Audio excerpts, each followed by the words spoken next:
ಹಮ್ಮಿಕೊಂಡಿದ್ದು.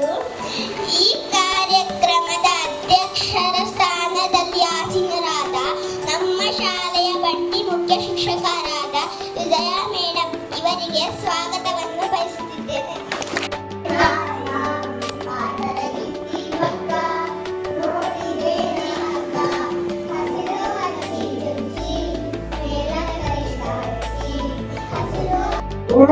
ನನಗೆ ವಿಷಯ ಸಿಕ್ಕಿರುವುದು ಸಸ್ಯಗಳು ನಮಗೆ ಒಳ್ಳೆಯ ಗೆಳೆಯರು. ಸಸ್ಯಗಳು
ಒಂದಾನೊಂದು ಕಾಡಿತ್ತು. ಆ ಕಾಡಿನಲ್ಲಿ ಹಲವಾರು ಪ್ರಾಣಿ ಪಕ್ಷಿಗಳು ಇದ್ದವು. ಅದರಲ್ಲಿ ಕಾಗೆ ಮತ್ತು ಕೋಗಿಲೆ ಗೆಳೆಯರಾಗಿದ್ದರು.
ಕಾಡಿತ್ತು.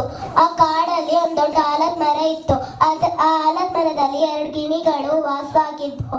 ಒಂದ್ ಗಿಣಿ ಬೇಟೆಗಾರನ ಕೈಗೆ ಸಿಕ್ಕಿ ಬೇಟೆಗಾರನ ಮನೆ ಸೇರ್ಕೊಂತು. ಇನ್ನೊಂದು ಋಷಿಗಳ ಕೈಗೆ ಸಿಕ್ಕಿ ಋಷಿಗಳ ಮನೆ ಸೇರ್ಕೊಂತು. ಇರ್ತವೆ. ಒಂದು ಮನೆ ಸಾಕೋದು, ಇನ್ನೊಂದು ಕಾರಲ್ಲಿರೋವು. ಮನೆಯಲ್ಲಿ ಸಾಕೋದು ಬೆಕ್ಕು, ನಾಯಿ, ಮೊಲ ಇರ್ತವೆ. ಹುಲಿ, ಚಿರತೆ ಅಷ್ಟೇ ತಿಂತವೆ. ರಾಷ್ಟ್ರೀಯ ಪ್ರಾಣಿ ಹುಲಿ, ಕಾಡಿರಾಜ ಸಿಂಹ, ತುಂಬಾ ದೊಡ್ಡ ಪ್ರಾಣಿ. ಎಲ್ಲರೂ ತುಂಬಾ ಚೆನ್ನಾಗಿ ಮಾಡಿದ್ದಾರೆ.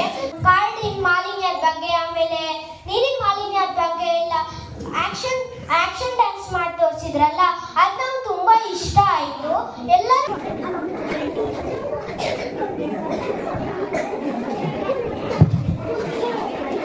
ಓಂ ಶ್ರೀ ಶಾರದಾ ಗುರುಭ್ಯೋ ನಮಃ. ಎಲ್ಲರಿಗೂ ನಮಸ್ಕಾರ. ಇಂದು ಭದ್ರಾ ತಂಡದಿಂದ ಸಾಂಸ್ಕೃತಿಕ ಕಾರ್ಯಕ್ರಮವನ್ನು ಹಮ್ಮಿಕೊಂಡಿದ್ದು, ವೇದಿಕೆ ಮೇಲಿರುವ ಮುಖ್ಯೋಪಾಧ್ಯಾಯರೇ ಮತ್ತು ಅತಿಥಿಗಳೇ, ಇವತ್ತು ಸಾಂಸ್ಕೃತಿಕ ಕಾರ್ಯಕ್ರಮವನ್ನು ಹಮ್ಮಿಕೊಂಡಿದ್ದರು. ಅದರಲ್ಲಿ ಎಲ್ಲರೂ ಚೆನ್ನಾಗಿ ಮಾಡಿದ್ರು.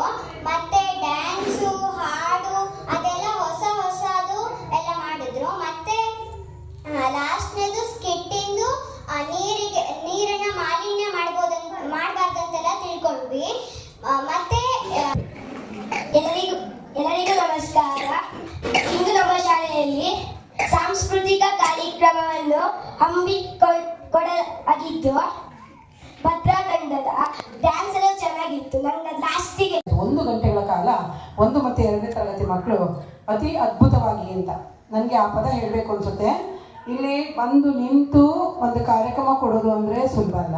ಅದು 1 ಮತ್ತು 2ನೇ ಕ್ಲಾಸ್ ಮಕ್ಕಳು ತುಂಬ ಚಿಕ್ಕವರು ಅಲ್ವಾ, ಅವರಿಗೆ ಇಲ್ಲಿ ನಿಂತು ಮಾತಾಡೋದು, ಒಂದು ಸ್ಕಿಟ್ ಇರ್ಬೋದು, ಅಥವಾ ಒಂದು ಹಾಡು ಇರ್ಬೋದು, ಒಂದು ಕತೆ ಇರ್ಬೋದು, ಅಥವಾ ಒಂದು ಆ್ಯಕ್ಷನ್ ಸಾಂಗ್ ಇರ್ಬೋದು, ಅದರಲ್ಲೂ ಕೂಡ ಇವೆಲ್ಲವೂ ಕೂಡ ಮಾಡೋದು ಸುಲಭ ಅಲ್ಲ. ಆ ಮಕ್ಕಳನ್ನ ಅದರಲ್ಲಿ ವತಿಯಿಂದ ಸಾಂಸ್ಕೃತಿಕ ಕಾರ್ಯಕ್ರಮವನ್ನು ಹಮ್ಮಿಕೊಂಡಿದ್ದರು. ಈ ಕಾರ್ಯಕ್ರಮದ ಅಧ್ಯಕ್ಷತೆಯನ್ನು ವಹಿಸಿರುವ ನಮ್ಮ ಶಾಲೆಯ ಮುಖ್ಯೋಪಾಧ್ಯಾಯರಾದ ಶ್ರೀಮತಿ ವಿಜಯಾ ಮೇಡಮ್ ಇವರಿಗೆ ಎಲ್ಲರ ಪರವಾಗಿ ಧನ್ಯವಾದಗಳನ್ನು